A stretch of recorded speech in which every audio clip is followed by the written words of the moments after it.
I'm sorry to say that you cannot tap out the food back due to the NEA food safety reasons.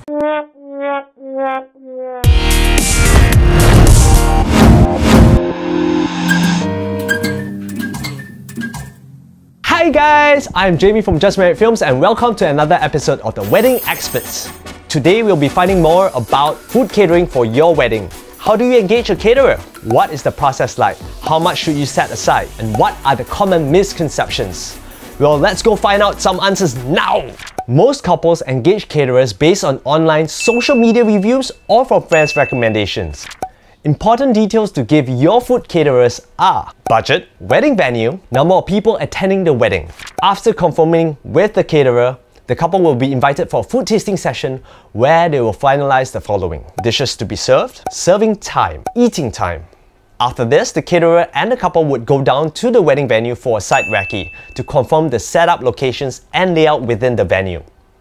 The cost of catering food at your wedding can start from as low as $15 per pax and can go up to $30 per pax. You can expect a buffet spread of about 7 to 10 courses consisting of at least 2 starters, vegetables, meats, snacks, and most importantly, a dessert table.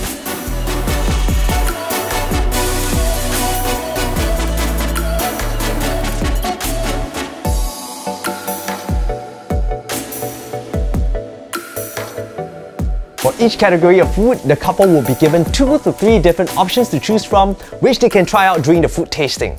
If you pay $20 to $30 per pax, you can even expect a live station at your wedding.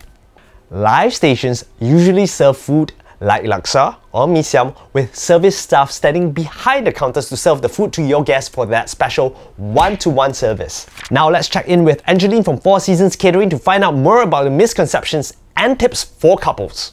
We're here with Angeline from the Four Seasons Catering. Hello. What misconceptions are there in food catering?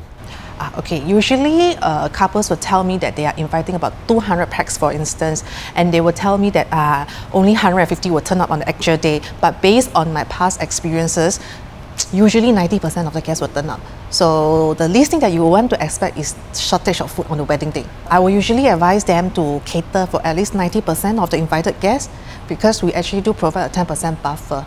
Yeah, in case like some friends or families, they might last minute bring their friends or another friends of friends.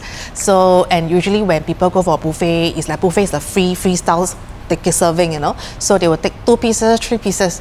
So end up there may not be enough to eat. Most importantly, I don't want any of the guests to leave the venue or wedding without consuming the food. That would be very, very embarrassing in a way. Can they tap out the food home? I'm sorry to say that you cannot tap out the food back due to the NEA food safety reasons. Usually we will try to advise the guests not to tap out the food back.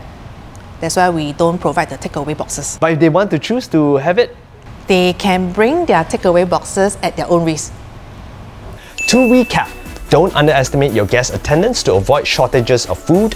Cater for at least 90% of your guests.